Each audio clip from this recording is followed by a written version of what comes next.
Well, good evening, ladies and gentlemen, and welcome to another edition of Seen Beyond and Through with Monty.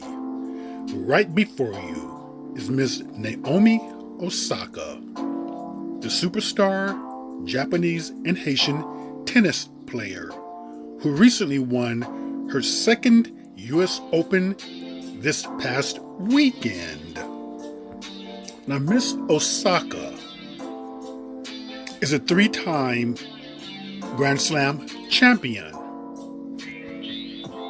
Well-deserved. She's had her ups and downs on the tennis courts. No drama with the family, but with the coach she once had, Sasha Bajin. But she went into a slump, and she seems to have bounced back after that.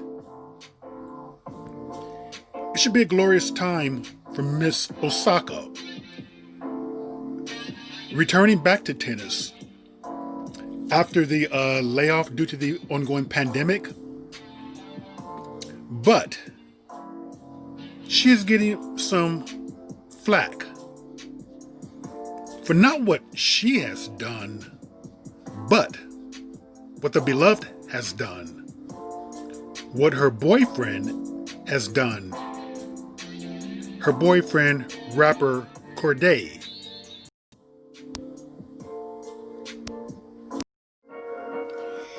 And here's what some fans, apparently they were fans, or could have been just critics, were upset about. Corday reportedly gave the middle finger.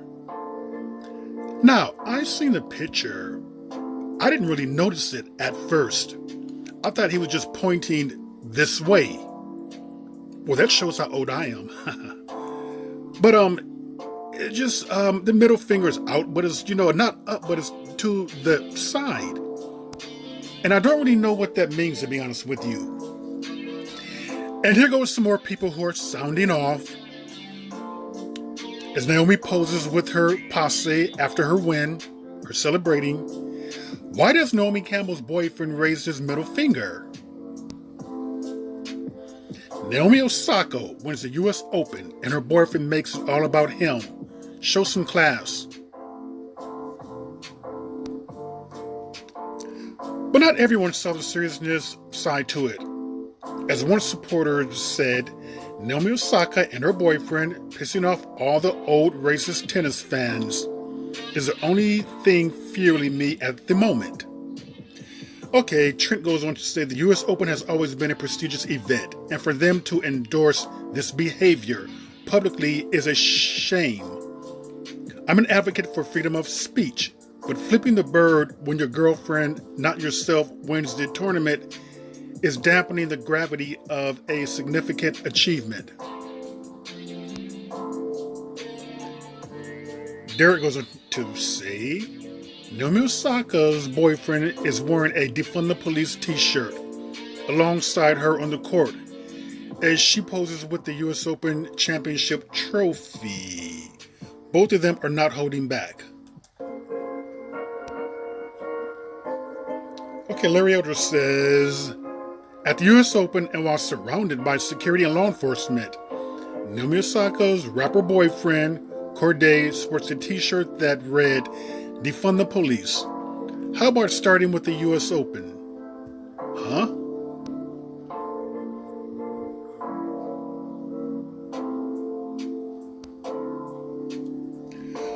Okay, they all said a lot.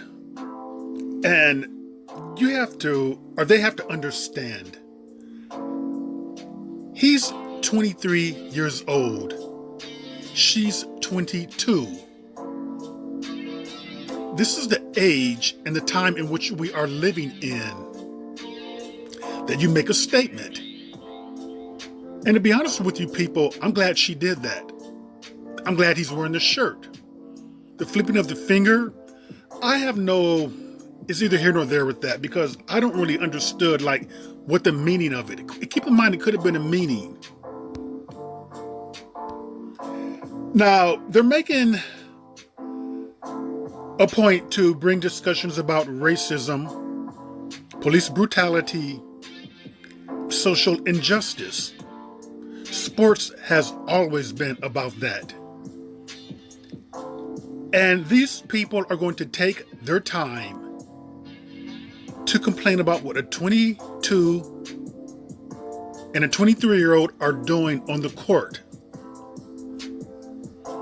Shows where their mind is at. And I would say this, that Corday did have the last word. And here's the word. Ultra black. Unapologetically black. No matter where I'm at. Forever.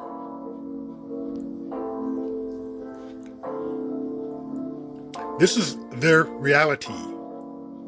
Naomi Osaka identifies as a black woman. Corday is a young black man. He could be pulled over by law enforcement. He can cooperate, as we have seen with Philando Castile. Breonna Taylor was sleeping in her bed. He or Naomi can be pulled over by a rogue cop. This is life for them. This is the reality of their family, of their friends. As far as Naomi Osaka, you ever see her dad? That's his reality.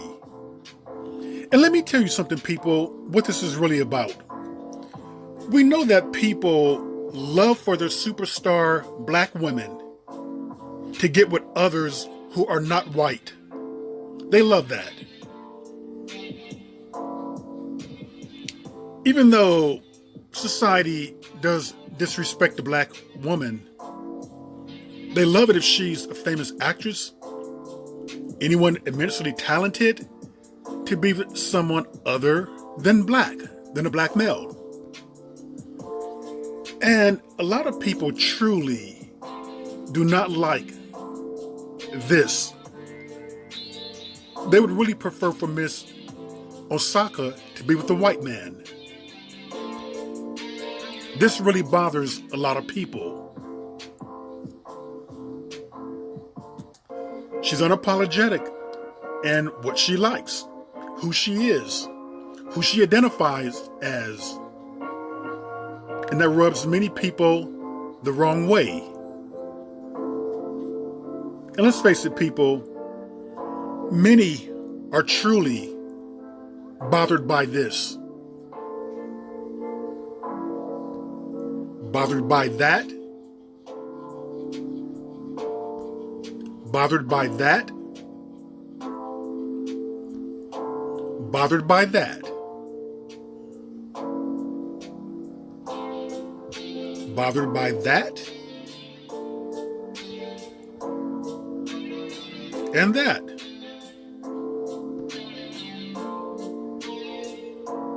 Again, her bringing awareness to racial injustices, to injustices, makes many people uncomfortable.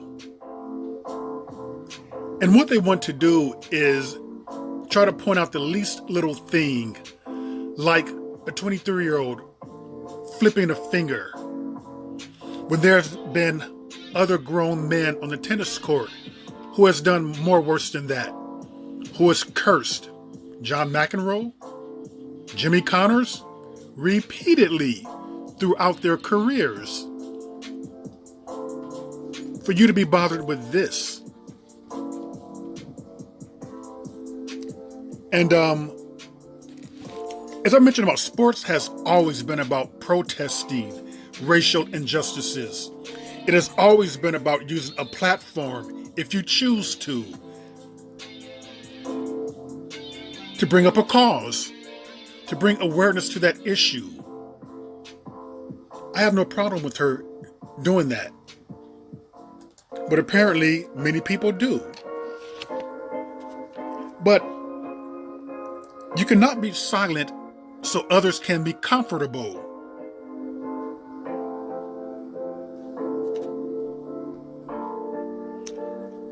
Miss Osaka, I would like to thank my ancestors because every time I remember their blood runs through my veins, I'm reminded that I cannot lose. So she identifies, obviously, with being black.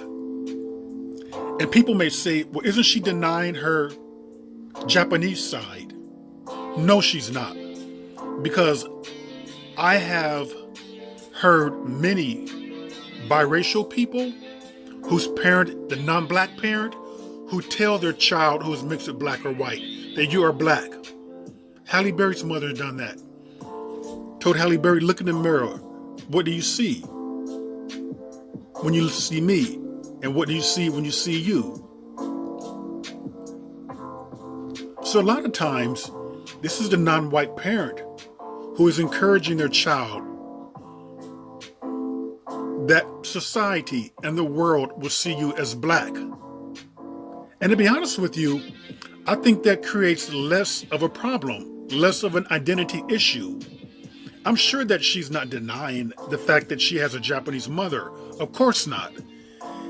She has more of a connection to being black, a connection to the ancestors, a connection to a certain culture.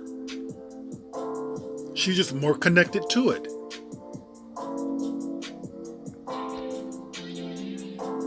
It was never really about this little gesture right there that they chose to make a big deal out of.